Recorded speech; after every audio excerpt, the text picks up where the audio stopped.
In the heart of the Indian Ocean lies the Maldives, a tropical paradise that has become a geopolitical hotspot in the power play between India and China.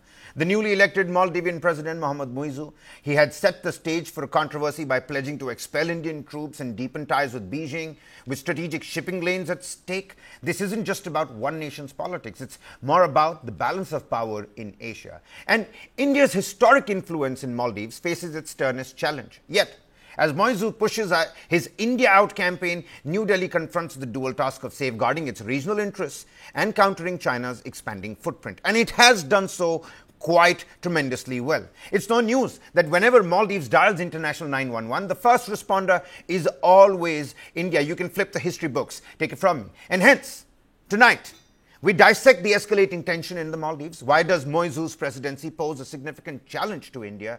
How to tackle China's influence in the Indian Ocean? And most importantly, how should India navigate this delicate power struggle to protect its interest and ensure the regional stability? Joining me here on the broadcast is Savio Rodriguez, founder and editor-in-chief of the Goa Chronicle. A very warm welcome to you. Always a pleasure to have you here on News9. You know what? This Washington Post article that everybody is talking about today, Savio, I'm not going to read the headline here because I think that's way out of line and that does not depict the actual and true picture. The headline, let's get away from, move away from that for a second. The facts at play, the power equation and the dynamics, diplomacy between these two nations. What's at play really in the Maldives, and why does Mohammad Muizzu continue to be a concern for India, Savio? So to be absolutely honest, I went through the Washington Post article as well. They met me a couple of weeks ago. They asked some questions. Most of it were insinuations, and I responded to those insinuations in the best that I could, in the humor that I do love to talk with. Now, Maldives' main concern for India is that Maldives, post the 26/11 terror attacks, has become a place that has become home to Islamic radicals and Islamic terrorism. Now, many people aren't aware in India that during the 26/11 attack, there were also two Maldivian hands involved, but that has never made it to newsprint ever. One was a person by the name of Mahmoud Zelian, who still continues to remain somewhere in Maldives. And he was responsible for the Reiki, just like David Headley was, who was the most prominent face of the reconnaissance that happened for the 26/11 attack. The other was a person by the name of Ali Ashma. Ali Ashma was responsible for ensuring that the weapons to execute the 26/11 attack, one source of the weapons came from him. But these names have never come out. And I've been tracking, as somebody who tracks intelligence and terror operatives around the world, I have been tracking Maldivian influence in 26/11 and even after that. Now, in September 2023, something very shocking happened, which didn't make much media, sort of footage. The Delhi Special Cell nabbed an individual by the name of Mohammad Shahnawaz. Mohammad Shahnawaz and two of his other friends. One was Arshad Warsi, and I think the third name was Sarfaraz.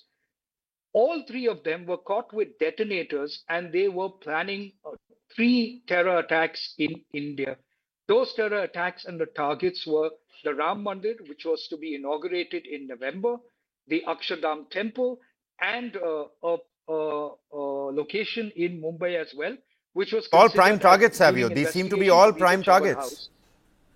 They seem to be all prime targets. Absolutely. Now, interestingly, during the course of the investigation, what was learned, Kabir, was that Mahmoud Shahnawaz actually got recruited and indoctrinated via a Telegram channel called Cage Parrot. And the two people responsible for that Telegram channel and the indoctrination were two Maldivians, brothers and sisters who are still running loose in India, between India and Maldives. We have not yet identified them, but we will identify them very soon. Besides the Maldivians, there were also LET operators, ISIS operatives on that group.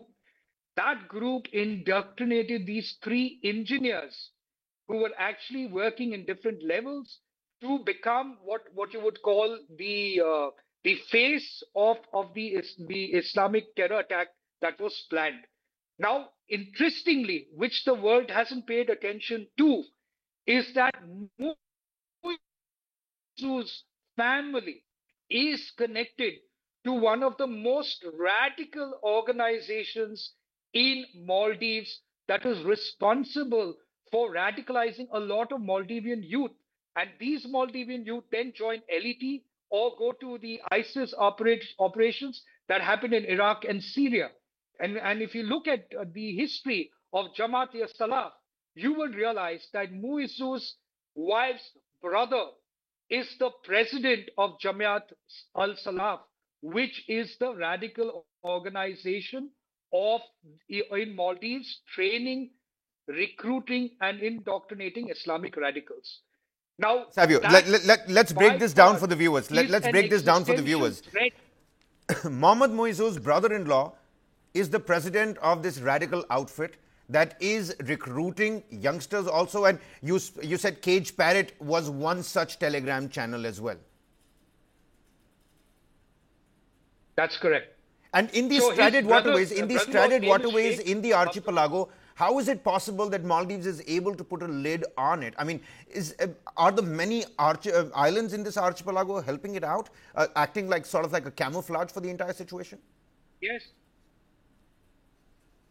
So after 26/11, when the world started to look at the terrorism potential of Pakistan and the works of LET, a lot of the movement of terror activities of LET, and then you had ISIS coming into the fore, they started to move their operations to Maldives. Maldives is a terror hub, or is not a tourism heaven as many people would like to portray, but it's also a terrorism hub. And that is a problem that India will continue to have with Maldives. Now, no matter what Washington Post's article talks about, the fact of the matter is Muizzu is closely linked to Islamic radical organizations that are a threat to India directly through the family. His brother-in-law, both of them, the elder one and the younger one, are in some form linked directly to Jamaat Salaf and have taken training in LET camps in Pakistan, especially the younger brother, Ibrahim Mohammed. So, when we started to investigate Muizzu and his links, all we did was to show the world that not everything in Maldives is about sun, sand, and surf. There is a radical organization brewing radicalism and terrorism in Maldives, and it nearly struck India in the month of October. And Well, that is a reality. No, So you know, if pertinent I, points that as you a soldier pertinent without raised uniform, over here. There's also decided to you know, some expose Muizzu, there's also some alleged connection with ISIS in Syria as well. Could you throw some light on that front?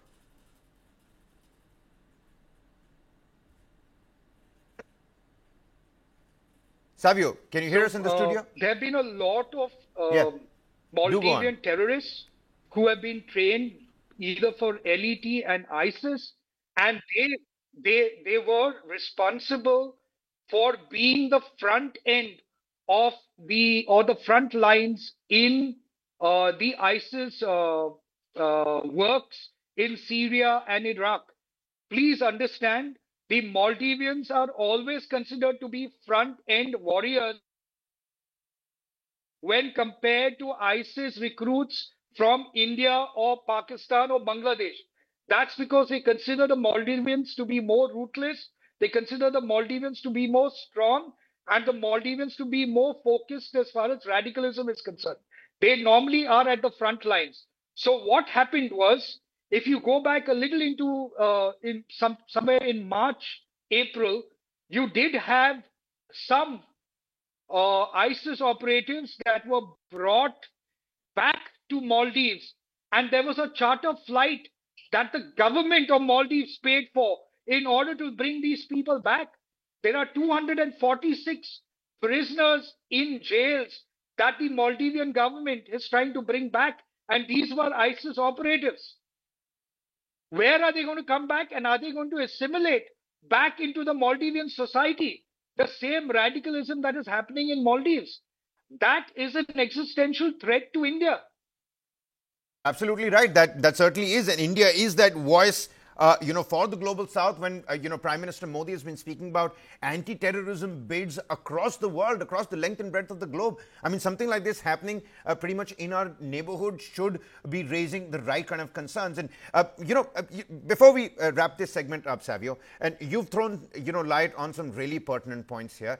Do you think the article, the analysis of the intelligence, all of this, it must have put forth the message? Do you think that message has trickled down to the ground, trickled into Moizu's office?